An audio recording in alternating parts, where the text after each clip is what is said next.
Welcome back to our channel where we share stories that will shift your heart, your perspective, and maybe even your life. If you haven't already, don't forget to subscribe, tap the bell icon, and stay with us every week for stories that remind us what truly matters in this world. Today's story is about masks. Not the kind we wear on our faces, but the kind we wear in power, in status, in pride, and how sometimes the most powerful among us walk quietly, unnoticed, dressed not in suits and diamonds, but in humble uniforms that reveal who we really are inside. It begins in the glass heart of the city, a towering corporate building, polished marble floors, sleek chrome elevators, and the fast click of high heels echoing like gunshots across the lobby every morning. Employees of Lindale Group, one of the most prestigious investment firms in the country, passed each other daily with stiff nods and coffee cups gripped like armor. In that world, everyone was too busy to look down, too important to say hello. That's why no one noticed her. At least, not in the way that mattered. She arrived one Monday morning just before sunrise, short, gray-haired, wrinkled hands hidden under bright yellow gloves. A janitor's cart rolled before her like a humble chariot. Her name badge simply said, Agnes. No one asked her last name. No one asked anything at all. Some barely said, "Excuse me," when they bumped her cart. Others whispered and laughed as she mopped near the entrance, pretending she couldn't hear. She smells like old books and bleach," one intern said. "Probably doesn't even know what a spreadsheet is," another sneered. They were wrong. Agnes knew exactly what a spreadsheet was. She'd built her empire with them. 40 years ago, she had started this company from a folding desk in a studio apartment, using grit, late nights, and the fierce hope of someone who had been told no too many times. Now, as the founding chairwoman and majority shareholder, she owned 83% of it, and most of the people laughing at her didn't even know what percentage of the company they worked for. But Agnes hadn't come here today to be seen. She had come to observe. After months of unsettling reports about workplace culture, about arrogance, entitlement, even cruelty among her staff, she decided it was time to see things with her own eyes. No board meetings, no cameras, just the floor, the real people, the truth. And the truth hurt more than she imagined. In just 3 days of pushing a cart and emptying bins, she had been ignored, insulted, laughed at, even snapped at by junior managers who barely looked old enough to drink. She saw how kindness had been replaced with condescension, how some employees weaponized their titles, using them like hammers instead of hands. But amidst the coldness, one moment changed everything. A girl, no older than 23, dressed in plain clothes and worn flats, saw Agnes struggling to carry 2 trash bags and rushed to help. "Here, let me get that for you," the girl said with a gentle smile. "You shouldn't be carrying this alone." Agnes blinked, surprised. "You don't mind?" "Of course not. My grandma used to say, you judge a person by how they treat someone who can't help them back." They walked together down the hallway. The girl's name was Mia. She worked in the mailroom but dreamed of something bigger. Not for glory, just stability. She wanted to help her mom pay off medical debt, wanted to go back to night school. But she always arrived early, worked hard, and smiled even when others barely looked at her. Agnes asked about her life, not as a test, but because she genuinely wanted to know. Mia had no idea who she was talking to. She just knew she was being kind to someone who needed a hand. That single gesture of dignity cut through the fog of arrogance Agnes had seen all week. And from that moment forward, everything began to shift. Because when the truth finally came out, when the so-called old janitor walked into the executive boardroom wearing pearls and a tailored blazer, flanked by legal advisors and the head of HR, those who had mocked her were forced to remember every word they'd said, every eye roll, every insult. And Mia? She didn't have to beg for opportunity anymore. It came to her, because the woman she helped with trash bags turned out to be the one holding the keys to the building. The lesson? Never underestimate quiet people, and never, ever look down on someone because of the uniform they wear, because the moment you do, you might be looking away from the very person who could change your life. The second day began before the lights in the building even flickered on. Agnes arrived just after 5:30 a.m., her sneakers silent on the wet pavement, her cart rattling softly as she pushed it through the back entrance, where the cleaning staff usually entered unnoticed. She kept her head low, hair tucked under a faded cap, her gloved hands steady despite the nerves bubbling beneath her quiet expression. On the outside she was just another janitor. On the inside she was a storm preparing to observe the cracks in the empire she'd built with her bare hands. The building smelled of sterile air and stale coffee, and as the hours passed, employees began streaming in, each face buried in phones, in stress, in self-importance. Most didn't look at her. Some nearly walked into her cart and muttered passive-aggressive apologies under their breath. By mid-morning, Agnes had already cleaned 3 floors, her knees aching, and her lower back protesting in ways it hadn't for years. But she persisted. Not because she had to, but because she needed to see the truth. And on the 4th floor, she saw it. A sharp voice cut through the hallway. "Hey, janitor?" Agnes turned slowly. A tall woman in red heels and a designer blouse stood in the doorway of a glass-walled office, her brow furrowed like she was doing Agnes a favor just by speaking to her. "Can you not leave your cart right here? It's so unprofessional. It ruins the hallway aesthetic." Agnes moved it silently, offering a soft, "Sorry, ma'am," but the woman wasn't done. "Seriously, we need to speak to whoever manages you. There should be standards even for you people." The way she said "you people" stung more than the words themselves. As Agnes turned to leave, she heard laughter from 2 other employees nearby, young men in slim suits who were clearly entertained by her humiliation.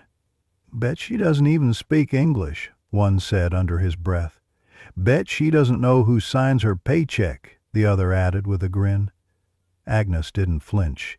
She didn't respond. She simply kept pushing her cart, her jaw tight, her heart heavy. But as she rounded the corner, her eyes welled up, not with sadness, but with bitter disappointment. Not because they hurt her, but because she had once dreamed this company would be different, that the culture she cultivated where every person mattered, regardless of position, would carry forward long after she stepped back. She had been wrong. These people didn't just lack empathy. They lacked the basic decency to treat a human being with respect unless they had something to gain. She spent the rest of the day quietly observing from her corner of invisibility.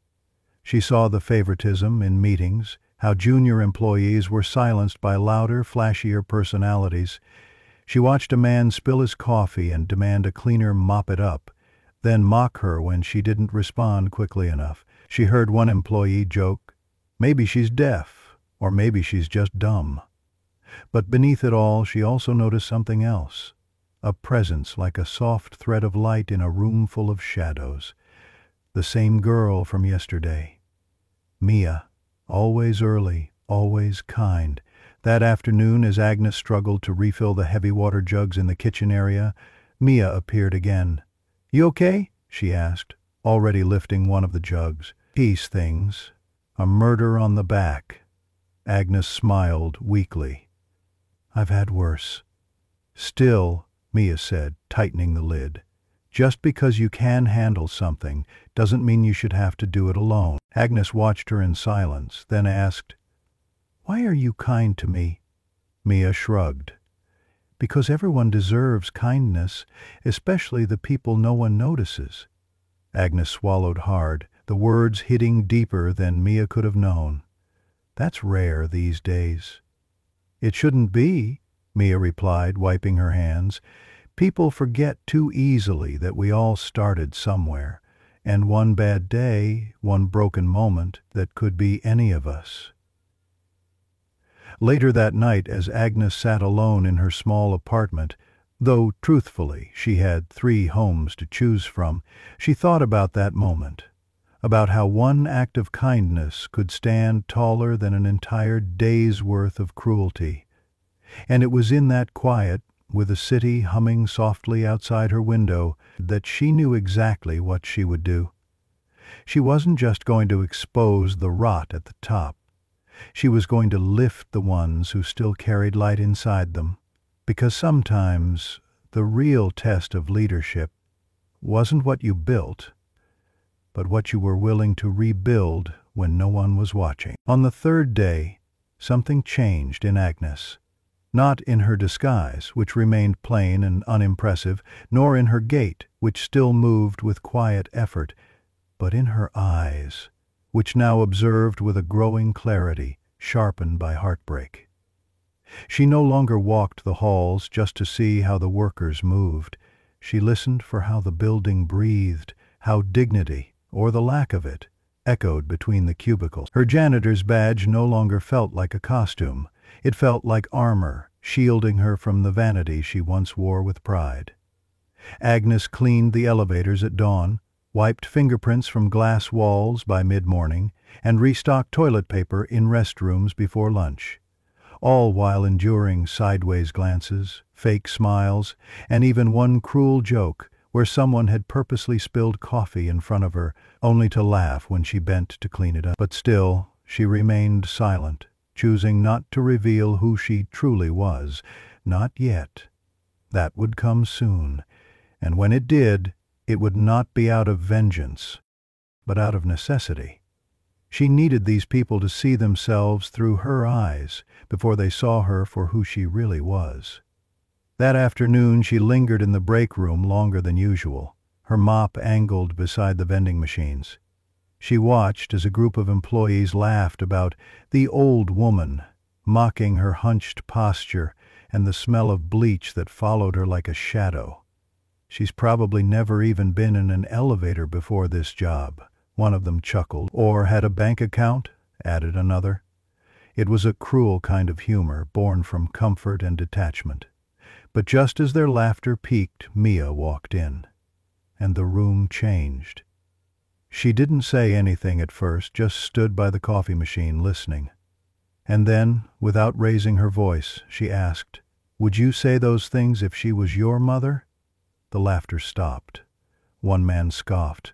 "Relax, Mia, it's just a joke." "No," Mia replied, turning to them with fire in her voice. "It's not. It's disrespect, and it says more about you than it does about her." Silence followed. Agnes watched from the corner, heart catching in her chest. She had seen power used to belittle all week, but this quiet stand for dignity was a different kind of power.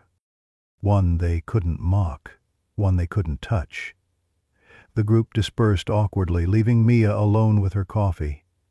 As she turned to leave, she caught Agnes's eyes, offered her a soft smile, and whispered, "Don't let them make you feel small." Agnes nodded, blinking back emotion. That night she wrote down everything. Not in an email, not in a company report, but in a small black notebook she always kept close. She wrote down names, not to punish, but to remember. She wrote what she'd heard, what she'd seen, and what she had felt deep in her bones. A culture had taken root in her company, one that choked kindness and rewarded cruelty, and she made a promise to herself that by the end of the week that would change. She would not return to her corner office with champagne and claps.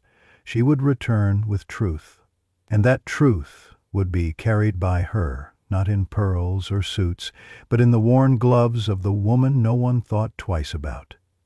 Because the greatest authority doesn't always walk in with a title, it walks in with a memory of what it felt like to be invisible. And when Agnes would finally rise, she would make sure no one like Mia was ever ignored again. Friday morning arrived with a gray drizzle clinging to the city's windows, casting a muted reflection of skyscrapers across the glass panes of the Lindale Group headquarters.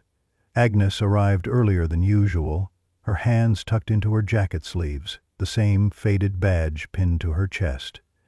This would be her final day in disguise, her final day listening to the hushed cruelty and seeing the way people's eyes passed over her like she was scenery, not a soul. But something was different in her steps, a calm steadiness, as if the storm she carried within had cleared and all that remained was resolve. As she passed through the lobby, she caught sight of Mia, head down, loading envelopes into a messenger bag, earbuds in, her cheap flats soaked from the rain.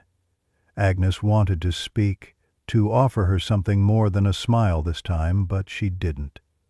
Not yet. That moment would come. She spent the morning working quietly, mopping the conference hallway where executives prepared for a major shareholder meeting set for later that afternoon. Annually, "Make sure everything shines," one assistant snapped at her without looking. "Mr. Graham doesn't like streaks on the floor when the board walks in." Agnes nodded, even as her stomach turned hearing Graham's name. One of the very executives she'd once mentored, who now sat on her board with a jaw clenched so tightly by ambition he no longer recognized decency. Just after noon, Agnes ducked into the restroom, not to clean, but to change. From her bag, she pulled a navy moon pantsuit, not extravagant, but sharply tailored, one she hadn't worn in over a year. She removed the gloves, the hat, the scuffed sneakers, and washed her hands thoroughly, watching the soap swirl into the drain like the residue of a roll she was ready to leave behind. When she stepped out, no one recognized her at first. She walked past reception with measured steps, through the elevators, up to the top floor. No badge needed now. Her face alone, after so many years, opened doors without effort. But still, whispers followed. "Is that? Wait, that's not. Is that Agnes Lynn?" The woman they'd all read about, the founder, the ghost of the brand. And now she was real, present, silent, but watching.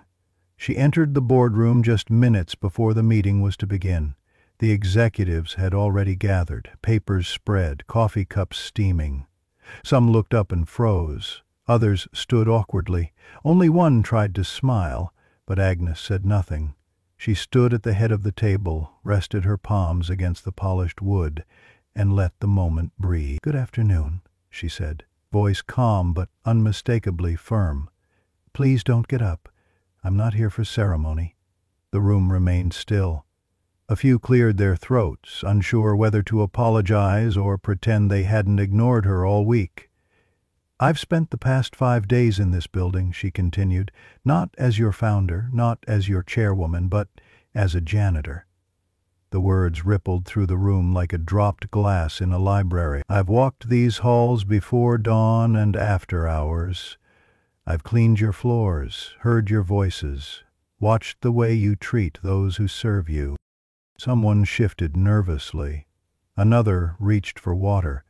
Agnes looked directly at Mr. Graham.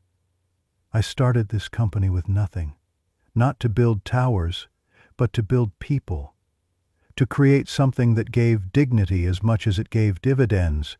But somewhere along the way, we lost that, and I'm here today to say, that ends now." She opened her folder and began to read, calling out names. Not all, just the ones who had laughed, dismissed, humiliated. "You will find your dismissal letters in your inboxes within the hour," she said without a hint of malice. "Not as punishment, but as consequence." Then she paused, and one more thing.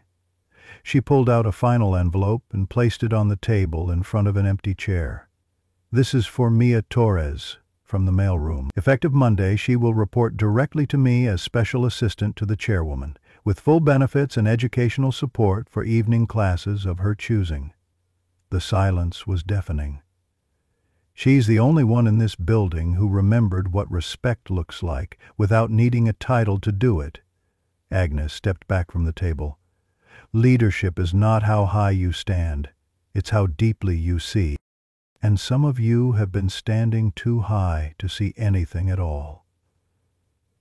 Without another word, she turned and walked out, her heels clicking down the hallway, not loud, not angry, just final.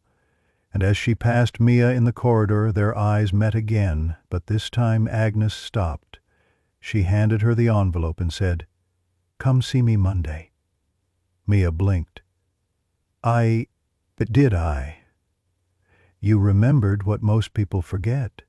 Agnes smiled, that kindness is the one currency that never loses value. And with that, she walked on, leaving behind not just a cleaner floor, but a cleaner future. The Monday that followed was not like any other Monday at Lyndale Group. It began not with buzzing elevators and the clipped pace of high heels, but with silence, thick, strange, uncertain silence. Word of Agnes Lin's unmasking had spread like wildfire across departments. Screenshots of her standing at the boardroom head, dressed not in overalls but in a commanding navy suit, were passed through Slack channels and whispered about in elevators. Some employees arrived that morning visibly nervous, others a little more upright than usual, as though posture could erase the memory of their past behavior. The dismissals had gone through swiftly, quietly, respectfully, but irrevocably. The names had surprised some, confirmed suspicions for others, and left a lingering lesson in the hearts of everyone who remained. Nothing in this building was invisible anymore. Meanwhile, Mia stood outside the HR office, holding her new offer letter like it was something fragile, something she might wake up from. The gold Lyndale seal on the envelope shimmered faintly under the overhead lights. Inside, she sat nervously across from the head of HR and tried to find words. "I don't understand," she said. "Why me?" The woman smiled. "You didn't just help someone with trash bags, Mia. You helped this entire company find its reflection again. Mrs. Lin saw something in you that reminded her what Lyndale used to stand for." Mia blinked. "I thought she was just—" "Exactly," the HR director nodded. "You thought she was just someone. And you still treated her with kindness. That's leadership." Across the building, departments that once operated like silos now opened their doors, if only slightly. The air was different. Not perfect, not magical, but more human. People smiled more often. Not the strained smiles of office politics, but real ones, hesitant but hopeful. Janitors were greeted by name. The mailroom received thank-you notes from departments that had never once visited their corner of the floor. Someone even ordered ergonomic mats for the custodial staff, unprompted. These were small changes, yes, but they were seeds. And Agnes? She was still watching, but no longer from the shadows. She returned to her office, not as a figurehead, but as an active mentor. She spent the next weeks meeting one-on-one with department heads, not to scold, but to listen. She asked what they would do differently, what they regretted, and who they would be if job titles disappeared. Some cried. Some confessed, some even resigned, not out of shame, but out of recognition that they'd grown distant from their values. Agnes didn't judge. She simply nodded and reminded them all of the most important truth she had ever learned. People don't fail when they fall. They fail when they refuse to see what tripped them. Her office door, once closed, now remained ajar. Mia, now her assistant, managed her schedule with diligence and a kind of humility that made senior executives pause before knocking. She was learning fast, but what made her truly irreplaceable wasn't her speed or precision. It was that she never forgot how it felt to be small, and that memory made her large in all the right ways. One afternoon, Agnes found her in the break room, wiping down a table after lunch. "You know, you don't have to do that anymore." "Huh," Agnes said with a grin. Mia shrugged. "Maybe not, but sometimes cleaning something reminds me I'm part of keeping it good." Agnes nodded slowly. "Yes, and that's the thing, Mia. The cleaning never really stops. not just of floors but of culture, of ego, of habits we inherit without knowing they're wrong. That night, Agnes stayed late, walking the halls with no destination, just observing. The office lights flickered off one by one, but she lingered in the quiet like someone guarding a temple. This place, her creation, had nearly drifted into coldness, and it had taken a disguise, a mop, and a kind heart to bring it back. In one hand she carried a notebook, in the other a key. The key didn't open a vault or a server room. It opened the supply closet where she had kept her janitor's cart. And once inside, she placed a plaque on the wall, just above where the gloves used to hang. It read, "No role is too small. No act of kindness is ever wasted." She closed the door gently and locked it, not to hide the past, but to honor it, because some stories don't need rewriting, they just need to be remembered. 2 months after the morning the truth came to light, the Lindale Group was no longer the same company that had once valued silence over sincerity, or titles over truth. Though the glass walls remained, they now reflected something deeper than power. They mirrored a culture being reshaped from the inside out. Agnes Lind didn't make sweeping announcements or roll out glossy initiatives.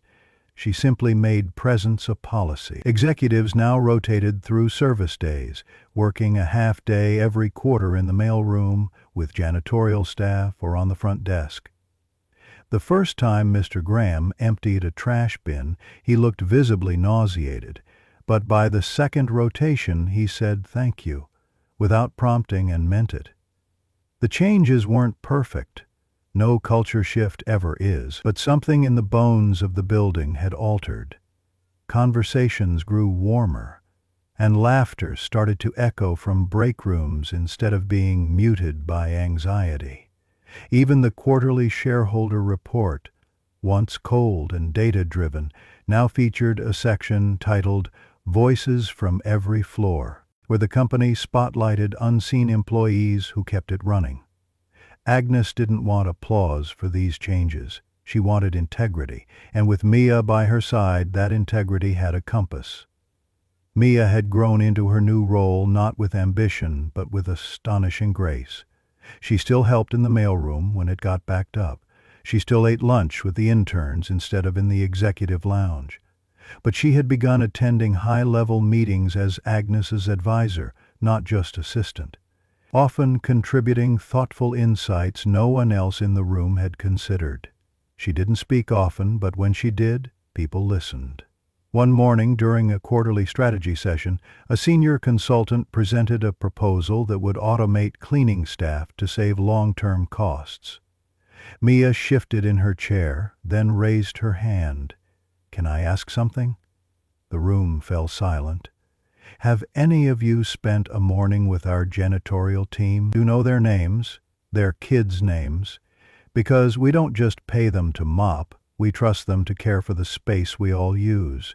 If we replace them with machines, we're not just cutting costs, we're cutting out human dignity." The room nodded slowly. The proposal was retracted within the hour. Agnes watched her from across the table, pride swelling quietly behind her composed smile. That night, Agnes invited Mia to dinner at her brownstone, a modest but warm home filled with old books, handwritten journals, and photos of the company's early years, taped above the fireplace like sacred artifacts. Over steaming bowls of homemade stew, Agnes leaned forward. "You know," she said, "when I first wore that uniform, I thought I was testing the company, but really, it was testing me." Mia listened, wide-eyed. "What do you mean?" "I had forgotten what it felt like to be small, and when I remembered, I saw everything differently. That's when I realized the moment you lose sight of the floor you started from, you've already started falling." Mia nodded slowly. "So what now?" Agnes smiled. "Now I teach you everything I know, and then one day you take over." The spoon in Mia's hand froze mid-air. "Me?" "Why not?" Agnes replied. Leadership isn't about where you come from. It's about what you see and what you're willing to do for others.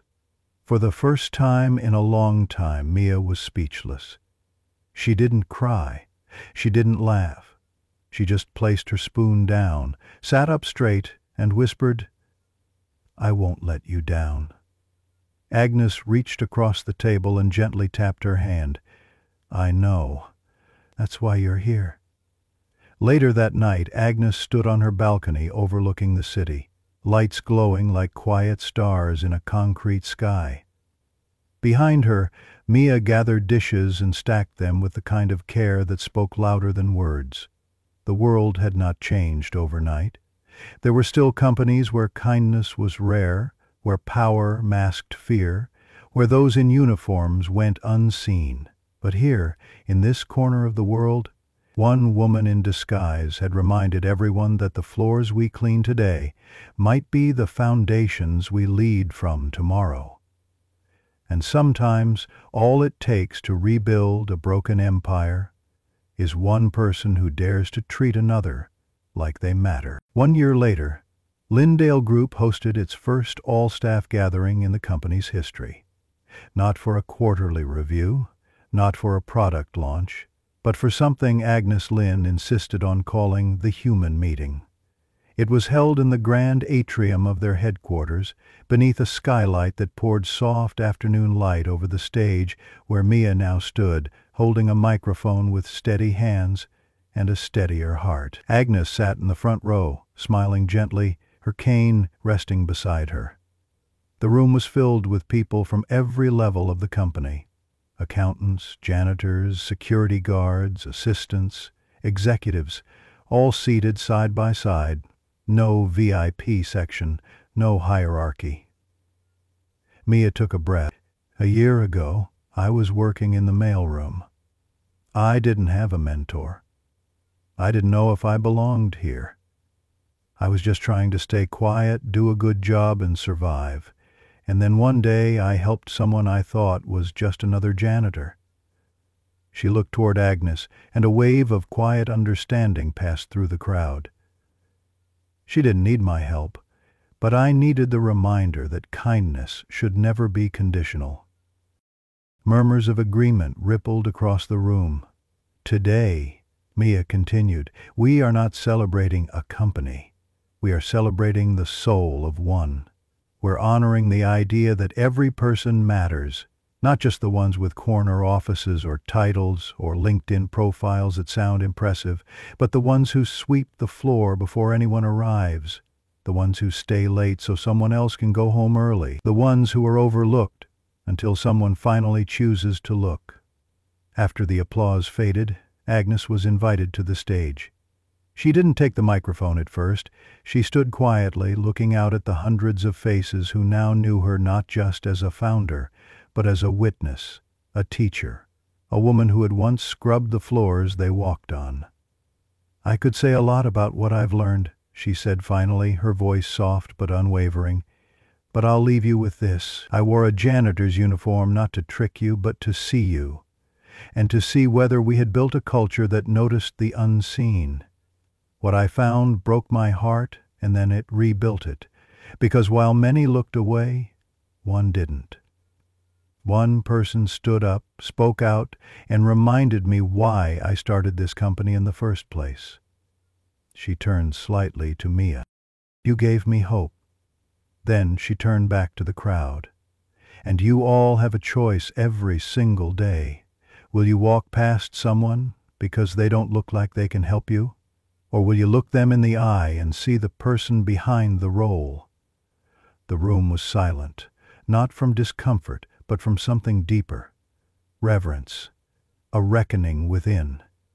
"Power," Agnes said, "is the ability to lift someone without needing to know what they can give you in return. And if you forget that, you don't deserve the power you hold." The applause that followed was not loud. It was long, it was honest, and when the lights dimmed and the crowd began to disperse, something lingered in the air. Not just admiration, but transformation. Later that evening, Agnes returned to her office and placed one final item on her shelf. a pair of yellow gloves, folded neatly beside her original founder's plaque. Beneath them, a card that read, "The first role I ever loved and the last one I'll never forget."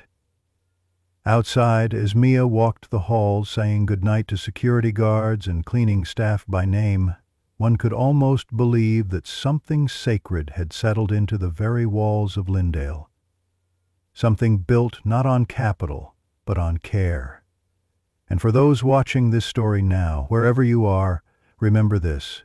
You don't have to own a company to change a culture. You don't have to have a title to lead. You just have to care when no one's watching. Because at the end of the day, the most powerful thing you'll ever wear is compassion. If this story moved you, inspired you, or made you reflect, please take a moment to subscribe to our channel. Share this video with someone who needs a reminder that the way you treat the most overlooked person in the room might just define who you truly are. Thank you for watching.